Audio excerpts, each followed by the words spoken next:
And hello, everybody.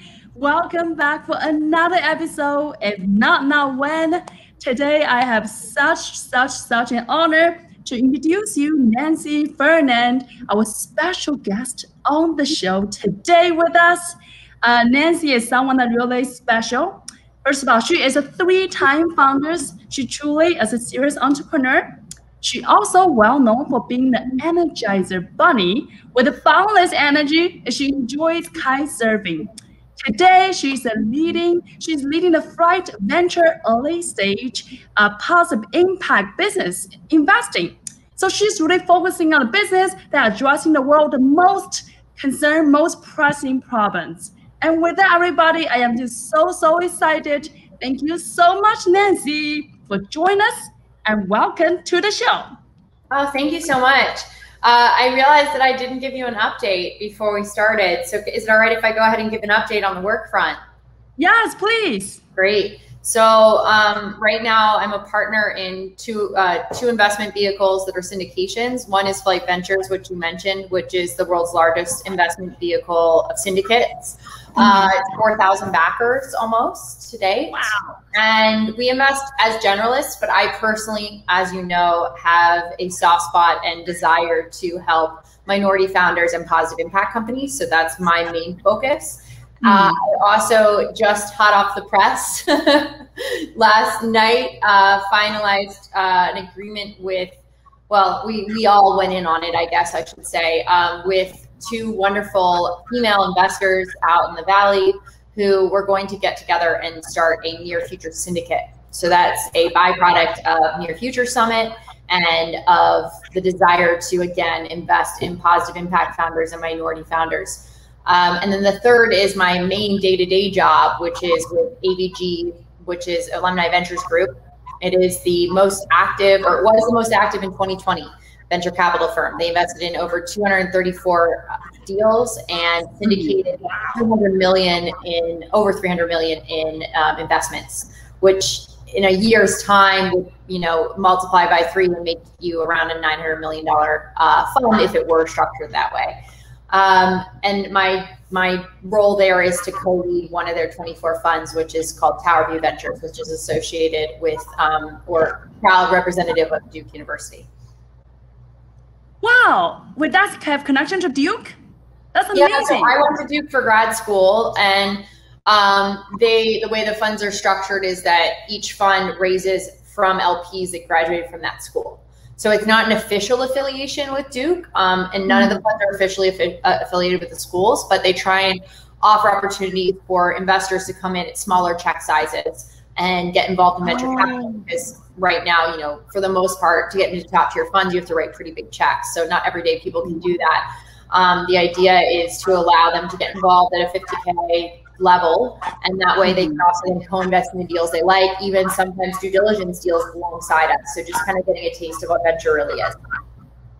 Wow, that's incredible. Well, the fact that we're blue today represents blue devil. Yeah, you are. That's awesome. Yes, that's so amazing. And thank you so much, Nancy. Sounds like, of course, you are, wow, I don't know how do you balance your day. You have 1,000 jobs. Sounds like, how do you even have time for the podcast? So we're so grateful for your time. And I would love to kind of start with, the impact investing. Sounds like you're really passionate about it with all the things that you involve. I wonder, where does that passion come about? Why it matters so much to you? Oh, that's a great question. I think some people are just born that way, like born caring about other people, born to care about the environment. And I guess for me, it was partially that, and partially that I feel like I was given so much in my life. I've been so incredibly lucky. The family I was born into, the schools I got to go to, the opportunities that I've had. And so part of me wants to do some good with what I was given and help alleviate some of the problems in the world. And then the other side of things is that I love the outdoors, and I love being outside, and I love the environment, and I find it really sad what is happening to our ecosystem. So whatever I can do to try to support that, I would like to do. Wow, that's such a beautiful intention. I think the world truly is a better place, Nancy. Have someone like you and truly focusing on the good and really creating a positive impact every single day. I love that. And at the beginning of your story, Nancy, you are a serious entrepreneur, and that's how you kind of, have your journey until today. I'm curious, do you always know you want to be entrepreneurs? Do you always know you love investing? How do you kind of moving from that journey to who you are today? Oh, wow. What a great question. So entrepreneurialism, I don't even know if that's technically a word. It's in my blood. So my grandfather's an entrepreneur. My great-grandfather's an entrepreneur. My dad even claims to not be. I see him as an entrepreneur. My uncle as well. My mom is very high risk taker. I think it just was something I always was destined to do. And my first company, I didn't even set out to be an entrepreneur. I just saw a problem and confided to the person expressing this problem, I can solve that for you. And then it snowballed into me solving it for her and all of her network, and then her friends' network, and the network's network beyond that. And that's when I realized, oh, this is kind of fun. I get to do my own thing. I get to solve problems. I get to build something from the ground up, and I really liked it. So that was my first company right out of engineering school, which was very small, and I will say technically total failure. But I enjoyed the process. I've learned a lot of the lessons the hard way, pretty young, which is great. And then from there, I worked in another startup. I dabbled in consulting for about 1.5 years, did not enjoy that, which I'm happy to tell that story another time, but it's really not relevant, I think, to this conversation. And I tripped over and fell into venture capital, actually. I was at an event, and my mom's high school friend was there, and we were just chatting and catching up. And she told me what she was working on. She was a VC for a clean tech fund out in California. And I thought, wow, that's the coolest thing ever, getting to help the environment, working with entrepreneurs, solving problems, managing a network of people, serving all these things sounded really exciting to me. So I'd already applied to grad school at the time, and she said, well, why don't you interview for a role with us and we go to grad school? And so I did, and I got the job, moved to California 2 weeks later, and that was it. I was hooked. I was hooked to venture capital, and I never left VC startup space. I haven't left the VC startup space since. Wow. And what do you like about the VC startup world? What made you hooked? What inspired you? Great question again. I think for me, it's the aspect of getting to help people that are really passionate about what they're doing. And it is hard because 90% of the time you have to say no, but you get good at saying no in a way that is helpful, I think, or I hope. But you get that joy of just being around this highly energized person who's just really passionate about what they're doing. 2 is you constantly are learning. I mean, I have severe intellectual ADD. I joke, like I have to be learning all the time and be challenged all the time in order to feel alive. And that always happens in venture because you can never know everything. There's always someone who knows more than you about something, and the technologies are always changing. So you have to be very adaptive. 3rd, I think it's good for my personality type. It's very, for the most part, even in a junior role at a fund, you have a lot of autonomy. At least I had that experience. And so I get to, figure out my own day and control my own schedule for the most part. And that's really good for someone with my work style. And then the last piece of it was really, so it's the tech and the people and the networking. Really, like I love meeting new people, and I love trying to find people who will help each other and putting them together. And that's a really big part of being a VC if you want to be helpful to your portfolio companies, or at least that's the way that I contribute to my portfolio companies. Wow, that's perfect. I can see that you're such a people and you love create positive impact. Marry both together, become a VC. That's amazing. Yeah, it's fun. And earlier you mentioned about, you kind of, when you started your own entrepreneur journey, right? It's probably not that easy, right? You have succeed some, you have failed some, and along the way, today, you're working with many entrepreneurs, along with your VC journey. I wonder, how do you see failure? When you see whether it's yourself or the startup founders you're working with, how did he or she perceive or react to failure? How do you see that today, coming on the other side of the journey, the process? Yeah. Oh, I think failure is 100% necessary. It brings our ego down to earth. It grounds us. It teaches us important lessons. I see it as a necessary step to take in life at this point. 99.9% of startup founders fail. So you just got to get used to the fact that you're going to fall down. You got to pick yourself back up and keep going. Wow. Yeah. I don't see it as a bad thing at all. You say 99% of startup will fail? Something like that. I mean, I pulled that, I made that up in my head a little bit, but I have to imagine that 99 around, because you think of all the companies that never even make it to venture backing, that just people just started in their garage or wherever and never even got to that stage. We don't have a lot of statistics on that. And if you look at the statistics for venture backing companies, I mean, there is a high rate of failure. Wow. And, you know, with that, Nancy, I'm curious, you know, with your experience with working with so many different type of startups, so what makes startup success versus failure? Is it easy to say, is there a few things that you can characteristically you can summarize, or is any trend you're seeing regarding that success versus failure? I think there are two ways to answer this question. One is I'm a pretty early stage investor. So a later stage investor is going to have a different answer. But if you're talking about seed deals, a lot, I think it's very easy to, well, I don't know yet. I mean, I was actually talking to a friend the other day and I told her what my return has been. And she was like, that's crazy high. And I was like, I did not realize that. I mean, maybe I need to recalculate this and make sure. But my portfolio return seems to be at the high end of the spectrum. Wow. So maybe I'm right about this. So here we go. One is, I think I use my gut instinct a lot. I think your subconscious, this is going to sound super spiritual and hippie, but your subconscious knows what's coming and knows what will happen. And when it talks to you, your intuition, your gut instinct, that's it telling you whether or not to do something. So gut instinct's really important for me. I pride myself in trying to be a human lie detector. So sometimes founders will lie to you and you have to decide, and you can tell, and you have to decide, is this a lie I can live with, or is this a lie that needs to, you know, that can't kills the deal? So human lie detector, I think, is really important.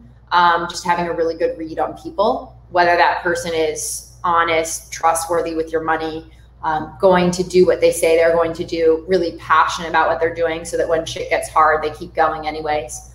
So we've got gut, people read, and then there's like the metrics, right? But this is seed stage. So you really have to look at things like, you know, is the team a good team? Is there a market? Is the market big enough? What's their go-to-market strategy? Can they scale it? At this point, maybe they have some pilot companies, so you can look at KPIs in that sense.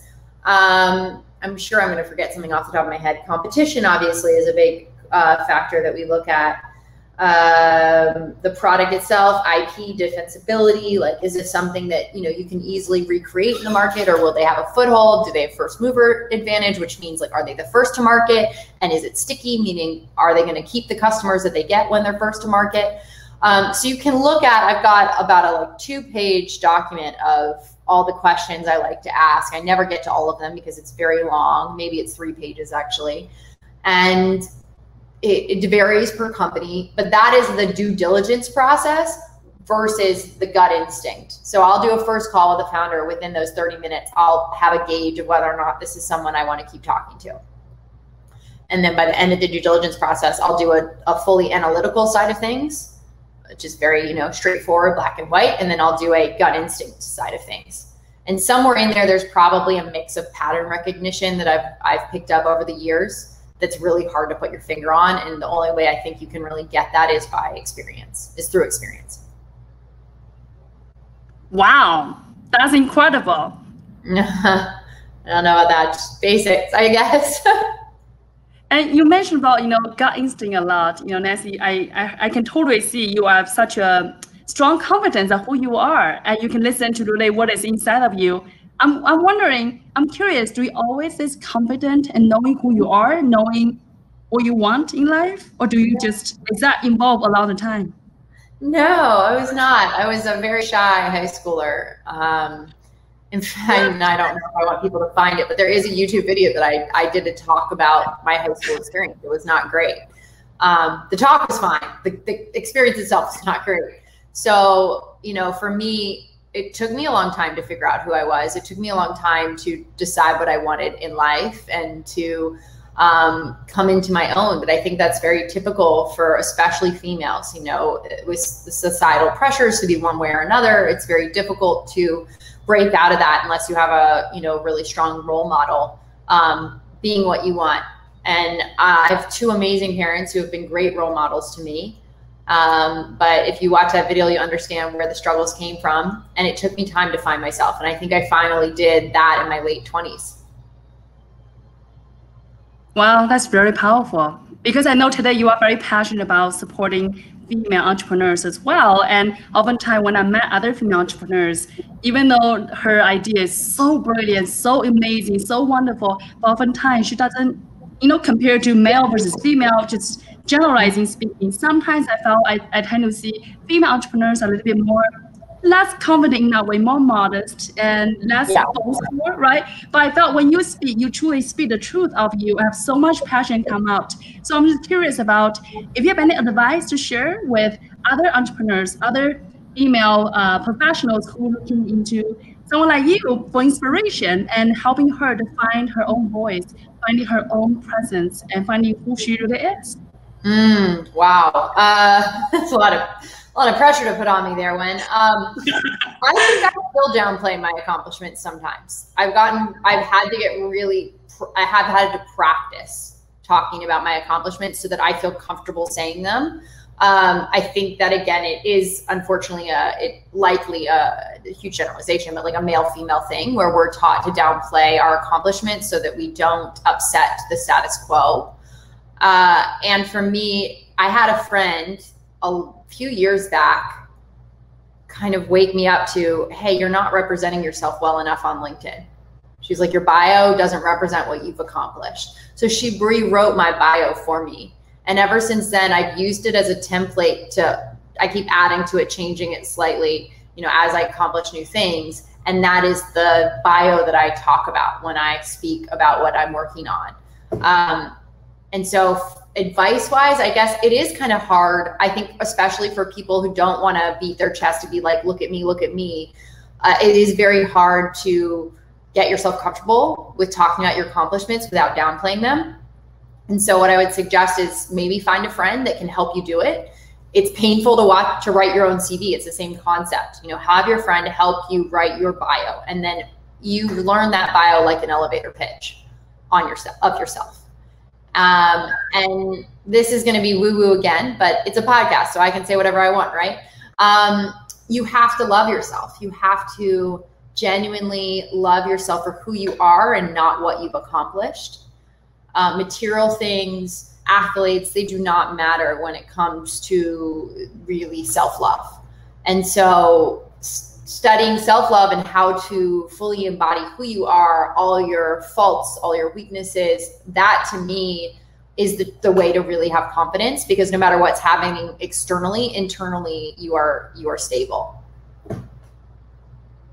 Wow, that is such a powerful statement, Nancy. I love what you said about we are not our accomplishment, we are not our fancy bags, our hairs. We are who we are, despite all those things, you know, outside of us.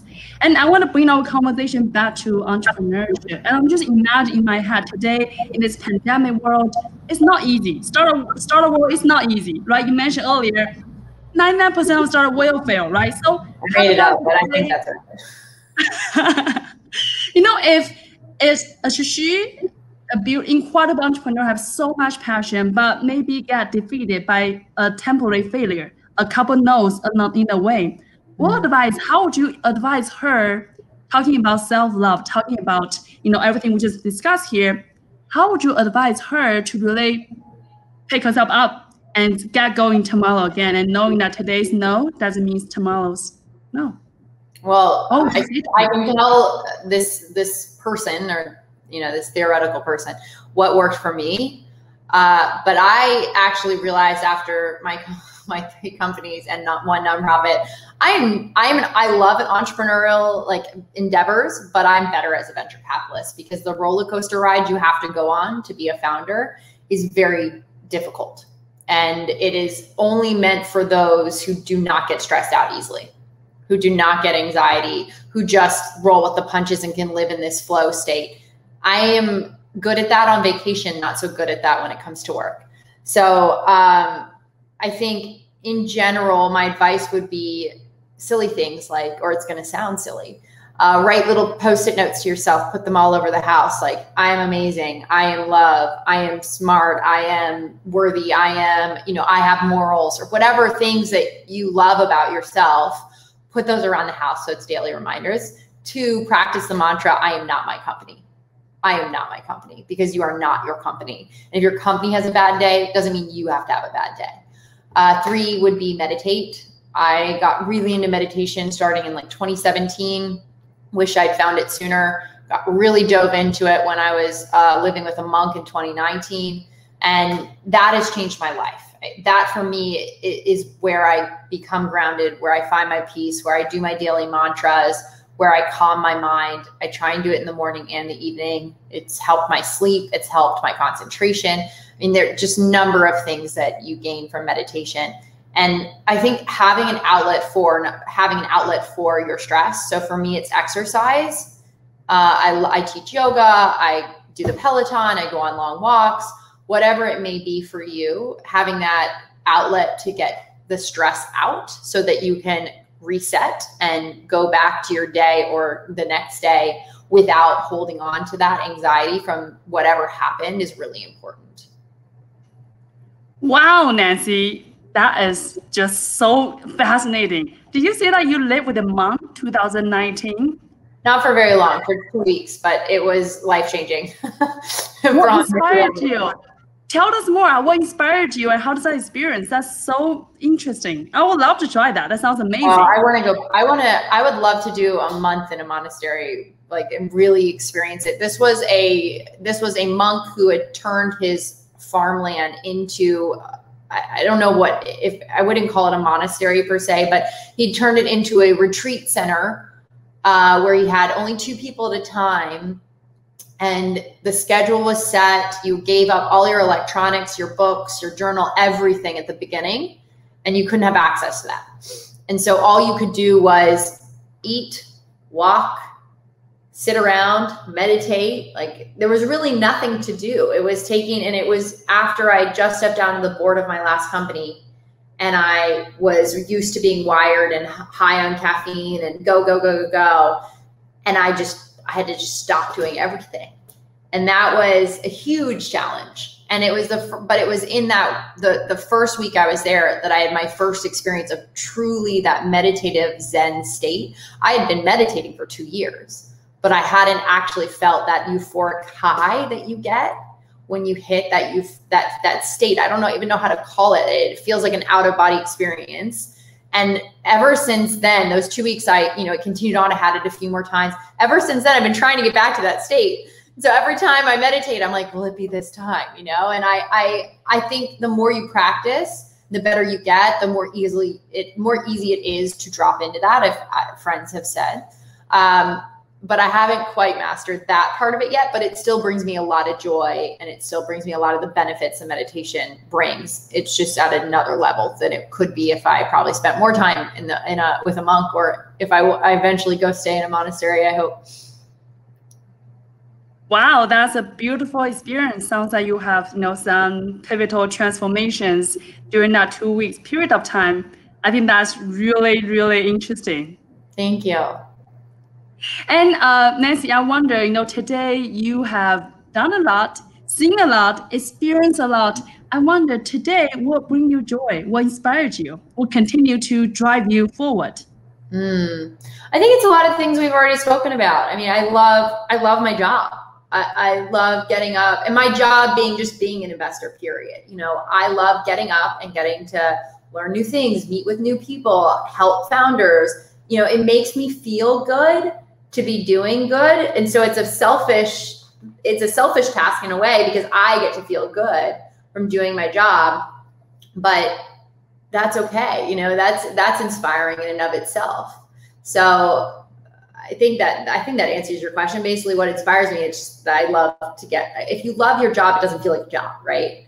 So that's my goal, is to stay in venture the rest of my career and continue to love it. And I hope to, within 12 months, be a partner level, hopefully just focused on positive impact. That would be the dream. But definitely, you know, doing things that I care about and helping companies that I care about and helping founders that I care about. You speak with so much passion, Nancy, and I can totally see why, you know, you are so successful. Truly, you're so passionate about what you do. You love your work. You probably never worked a day. That's incredible. Yeah, that's right. And I'm curious, you know, Nancy, just another weird question. Hypothetically, say we have a magic wand and you can go back in time. Will you change anything along the journey? Or would you? No. I think no, because if I changed anything along my path, I wouldn't be where I am today, right? So every decision is a fork in the road. Everything that happens molds you and changes you. And, you know, there are some things that I question why I made those decisions or question being in a place at a certain time. But if I changed that, I'd be a totally different person, and I love who I am. So why would I change that path? Amazing. What would you tell your younger version of yourself, say 20 years old? What would you tell her? 20 years old, drink or 25. alcohol, take less Adderall. Like I was at UVA at 20. I was partying hard and working hard. I was pulling 3 all-nighters to finish a report for engineering school, and then I'd go out and party. Like I was insane. I would say reserve some of that energy. Well, you are the energetic bunny after all, so not surprising. Oh man. Well, I think as you get older, I definitely got that nickname when I was at Kleiner, but that was some time ago now, over 5 years ago. So I think as you get older, you calm down a bit. And I still have a lot of energy for I think some of my age, but I think that's what I would tell my younger self. Like slow down a little bit. Life's not going anywhere. That is incredible. And really, thank you, Nancy, for your time, your beautiful wisdom, your incredible insight. You are just such an incredible businesswoman, not just, smart, but really have a beautiful heart. And you really driving to something that beautiful, whether it's positive impact or supporting minority founders. And I can truly see you just wanted to have fun and really making this world a better place along the way. So I am so honored to have this conversation. Really want to thank you for your time. And I know everything you hoped tomorrow will come and the whole world will be a better place because of you. Aw, thank you so much, Gwen. That's really sweet of you. It's been a pleasure to be on your podcast. I love your energy. I love your story, which you didn't share this time, but for those listening, you came from a very small rural town in China, I believe, without internet. And look at you now. So I think it's incredible what you're doing, and I'm happy to have been able to support you. Thank you so much, Nancy. And thank you so much, everybody, for tuning in. We really appreciate you and hope you enjoyed today's show. And we cannot wait to see you guys next week. Bye, guys.